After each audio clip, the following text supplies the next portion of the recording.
Hey guys, it is Michelle Holling-Brooks here with Unbridled Change, and I'm here back with part 3 of 4 of my personal healing journey. And in this healing journey, I really felt like to help you understand the Unbridled Change method that we use out here, both in our equine partnered psychotherapy and in our coaching side of our program, that I would really start to share a little bit about how I refined and really doubled down believing in this method, because I used it myself to really help me stay and living, loving, and leading my authentic life, even when my life got thrown off balance this last couple of years through a cancer healing journey. And so in this one, I'm really kind of feeling a little nostalgic, kind of going back and breaking down how did this work and how did I get to the point where I was able to stay in love and leading my authentic life. For the most part, there were some days where I lost it, but how did I get back up there? How did I have that faith and belief in myself? And I'm sure you guys have met some of those people that you have just been like, how do they stay in love and joy even when you look at their life and it's blowing up all over the place in chaos? And so many over the years, just client after client that has come through, I've just been humbled and honored to work with them, that they have been able to find that joy. And I love to really look at that and see, what is it about this person or this person, and how did they get to that point? And for me personally, I know one of the big keys was when I learned that love could be one of my teachers as well. We've talked about how horses have been my teachers, how cancer really helped bring me into some refinement and a teacher. And this blog, we're going to be talking about love as my teacher. Now, I know firsthand that this stage, which we call stage 2 of the Unbridled Change method, can be quite can feel overwhelming at first. And that's because so many of us have some loaded blocks and baggage, and rightfully so, to the word love.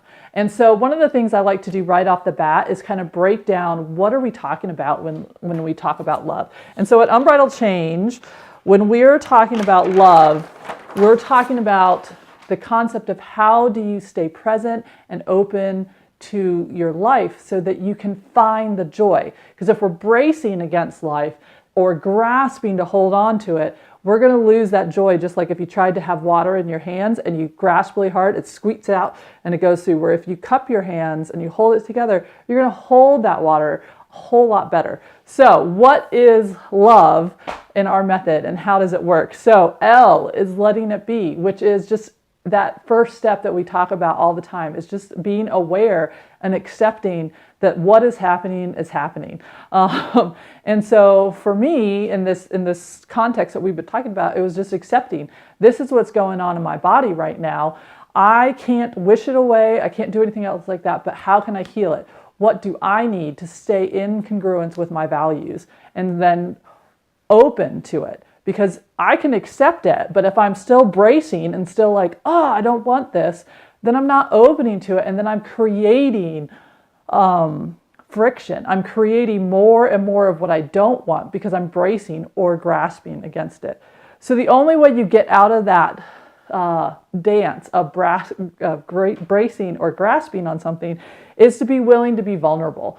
And Brene Brown, I love her work. She really dives into the power that comes in being able to be vulnerable, to say to yourself, you know what? The human condition is I learned through falling down. We learn to walk by falling down. And we learn how to repair trust in ourselves by not getting there. It's actually in those moments where we have a falter and we fall down and we look at it, examine it, and pick ourselves back up and move forward, that we're able to see and feel that, hey, I can do this.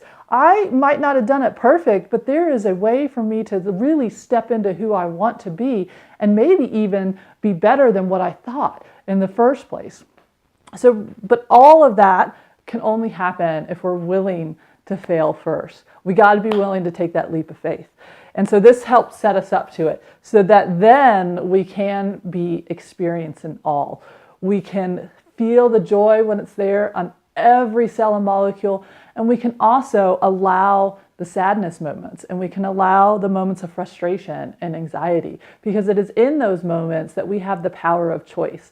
We can see it, experience it, and say, it's here. What message is in there? What is in that sadness that is calling to be healed? And how can I bring my attention and presence to it in a way that's soft and secure and allows that safety for that emotion to be there, and then also allows it to pass, dissolve, and for the next one to come in. So that is love. When we're loving our life, we are open to being in our life and to finding those moments of maybe even disharmony so that we can bring it back into resonance and harmony. So the best way that I have found, because like I said, this can be a doozy. This is not the easiest. Okay, I can just let it be. I can be open. Yep, I'm willing to be vulnerable. I can experience it all. Life isn't gumdrops and roses. It's fine. This sounds really good when you're in the gumdrops and roses moments. But when you're not, it can be really hard. And I will be blatantly honest, for me personally, this is like the hardest lesson I learned. And the horses really helped give me that foundation for it, because in those moments when I wasn't getting what I wanted out of my relationship with my horses, when I was getting more quote unquote negative responses, or they weren't giving me the relationship that I thought we had earned, and they were showing up instead with asking me some questions and challenging my leadership, it was in those moments that I could have said, I don't love you anymore. You're not doing what I want, so therefore I can't be in a relationship with you. I wasn't going to do that. Why? Because my values said, I do love them. Just this moment right here, right now is not showing up the way that I want.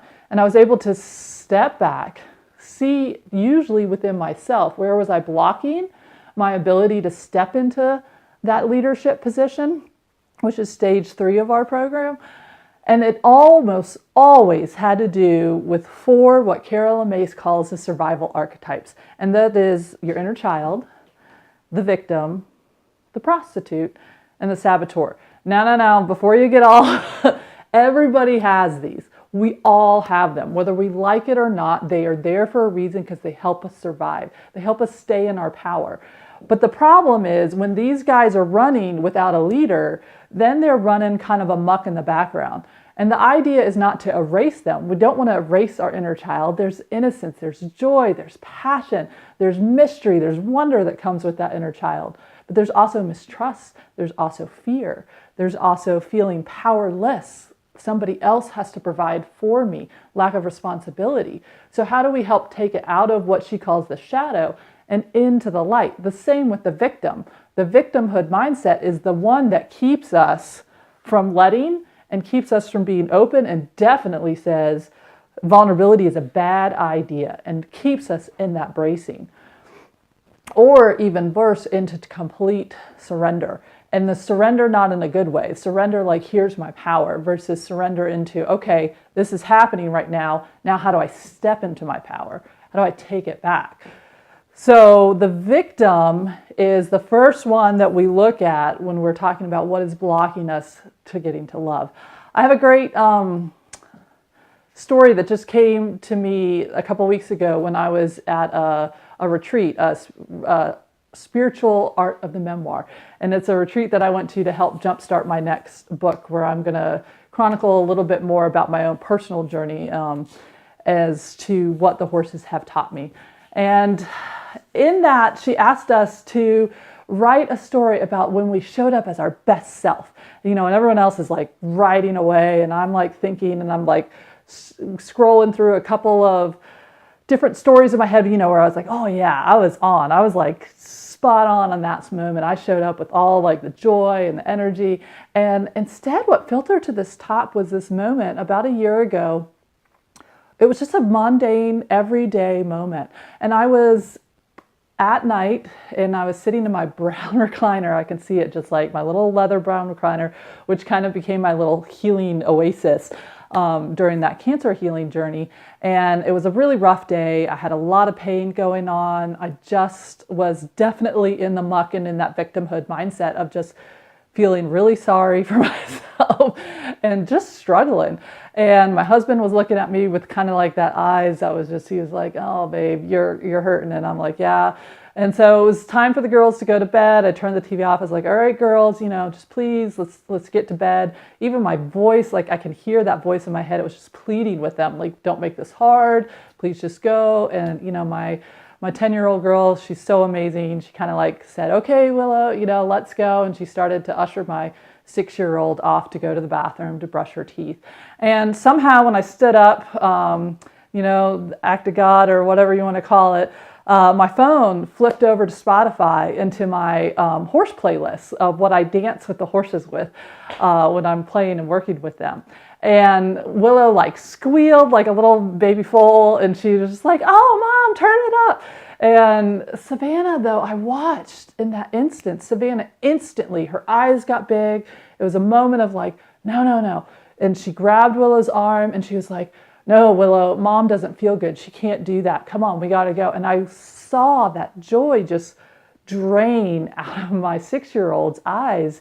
And then I watched my 10-year-old take on this moment of mom. And I was just like, no, this is not okay. I am not okay with this. This is like my values is to bring joy and love and passion. And here I just watched my 6-year-old be drained of it because of what was happening to me in my world. And I was like, do I want this to be the memory of my legacy if this goes wrong? And there was a moment where I just kind of looked around and I was like, no. I was like, I don't have it in me, but I'm going to find it. I'm going to find that vulnerability. And I reached over, I turned it up as loud as it would go. And I was like, let's dance. And Henry looked at me, he was like, whoa, what are you doing? And I was like, I don't know how long I can last. Might be 5 seconds, but we're going to dance. And Willow squealed again and Savannah lit up and they came over and we were twirling and grooving.